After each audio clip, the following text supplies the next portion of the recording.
Hello बच्चों, कैसे हो आप सब। आज हम आपके लिए एक और नई कहानी लेके आए हैं जिसका शीर्षक है सांप और कौवा। गांव के नजदीक पहाड़ियों के पीछे एक बहुत बड़ा घना जंगल था। उस घने जंगल में एक पीपल का पेड़ था। उस पीपल के पेड़ पर एक कौवे का घोंसला था। उस घोंसले में 4 अंडे थे। अब कौवे को हर समय यह चिंता रहती थी कि कहीं कोई मेरे अंडों को गिरा न दे। अब एक दिन ऐसा ही हुआ।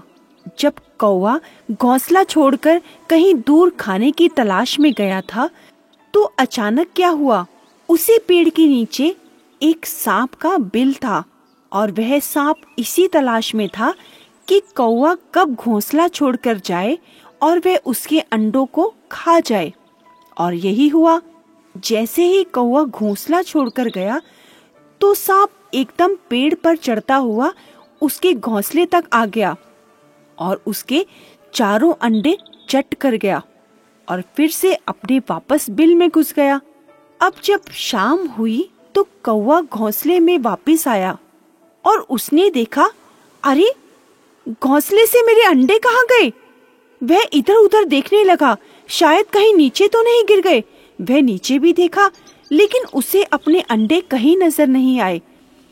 फिर उसने पेड़ से नीचे मुंह करके देखा तो उसे बिल से बाहर झांकता हुआ एक सांप दिखा। उसने आवाज लगाकर सांप से पूछा, आपने कहीं मेरे अंडों को देखा है? कहीं वे पेड़ से नीचे तो नहीं गिर गए? अब सांप बहुत ही भोलेपन से बोला, अंडे? और आपके अंडे मैंने तो नहीं देखे। मुझे मालूम नहीं आपके अंडे कहाँ गए। मैं तो अपने बिल में सो रहा था। अब कौवा बेचारा चुप कर गया और पुनः अपने काम पे रोजाना की तरह लग गया, लेकिन उसे बहुत दुख था अपने अंडों को खोने का। अब समय बीतता गया और समय के अनुसार फिर कौवे के घोंसले में 4 अंडे आए, लेकिन पिछली बार की तरह उसे फिर से चिंता थी कि कहीं मेरे अंडों को कोई खतरा तो नहीं। लेकिन इस बार वह अपने घोंसले के इर्द गिर्द ही भोजन की तलाश करता था। फिर अचानक एक दिन क्या हुआ, कौवा फिर से घोंसला छोड़कर खाने की तलाश में गया और फिर से वही सांप उसे पेड़ का सहारा लेकर ऊपर चढ़ा और घोंसले के नजदीक आ गया। और जैसे ही वह घोंसले के नजदीक आया, कौवे ने अचानक उस सांप को अपने घोंसले के पास देख लिया। वह उड़ता हुआ अपने पेड़ के पास आया और बोला, तुमने मेरे अंडे खाए थे। आज तो मैंने तुम्हें रंगे हाथों पकड़ लिया। तुमने ही पिछली बार मेरे अंडे खाए थे। अब सांप बड़े ही गर्व से बोला, हाँ, मैंने तुम्हारे अंडे खाए थे।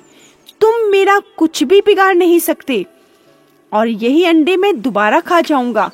और यह कहते ही सांप ने वह 4 अंडे भी चट कर लिए और कौवा बेचारा अपना सा मुंह लेकर उड़ गया और दूसरे पेड़ पर बैठकर बहुत दुखी होने लगा और बोला, सच में मैं इस सांप का कुछ नहीं बिगाड़ सकता, लेकिन मैं क्या करूं?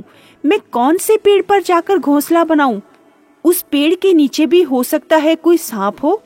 यह सोचकर कौवा बहुत ही दुखी हो गया। अब बेचारा कर भी कुछ नहीं सकता था, लेकिन कौवे ने उस सांप को सबक सिखाने का सोच लिया था। उसने सोचा था, इस सांप को मैं जरूर सबक सिखाऊंगा, क्योंकि इसने मेरे अंडों को मुझसे छीना है। एक दिन कौवा खाने की तलाश में इधर उधर उड़ रहा था। तभी उसकी निगाह नीचे नदी पर पड़ी, जिस नदी में रानी नहा रही थी और उसी नदी के इर्द गिर्द राजमहल के पहरेदार पहरेदारी कर रहे थे। वह रानी की सुरक्षा के लिए वहीं खड़े थे।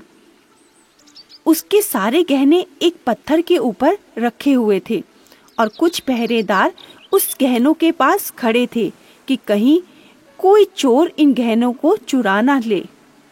अब जब यह सब कौवे ने ऊपर से देखा तो कौवे को एक तरकीब सूझी। उसके मन में तो सांप को सबक सिखाने का पहले से ही था। कौवा उड़ते हुए तेजी से नीचे आया और रानी के हार को लेकर दोबारा से फुर से ऊपर उड़ गया और अपने पेड़ पर वापस आया और उस हार को सांप के बिल में फेंक दिया। अब जब कौवे का पीछा करते करते राजमहल के पहरेदार वहां तक आए तो उन्होंने क्या देखा? अरे, यह हार तो इस बिल में गिर गया है। अब उन्होंने उस बिल को खोदना शुरू किया। जैसे ही उस बिल पर प्रहार किया तो उस बिल से वही सांप बाहर आ गया और उस सांप के गले में वही हार था। अब पहरेदारों ने जब यह सब कुछ देखा तो उन्होंने डंडे से सांप की खूब पिटाई की और सांप को मार डाला और अपने हार को लेकर वापस राजमहल चले गए। और यह सब कुछ बैठकर कौवा पेड़ से देख रहा था और मन ही मन बहुत खुश हो रहा था कि आज मेरा बदला पूरा हो गया। देखा बच्चों, जब हम कोई भी कार्य समझदारी से करते हैं तो हम हर समस्या का हल निकाल सकते हैं। जिस प्रकार उस कौवे ने अपने दिमाग का सही इस्तेमाल करके उस सांप से बदला ले लिया।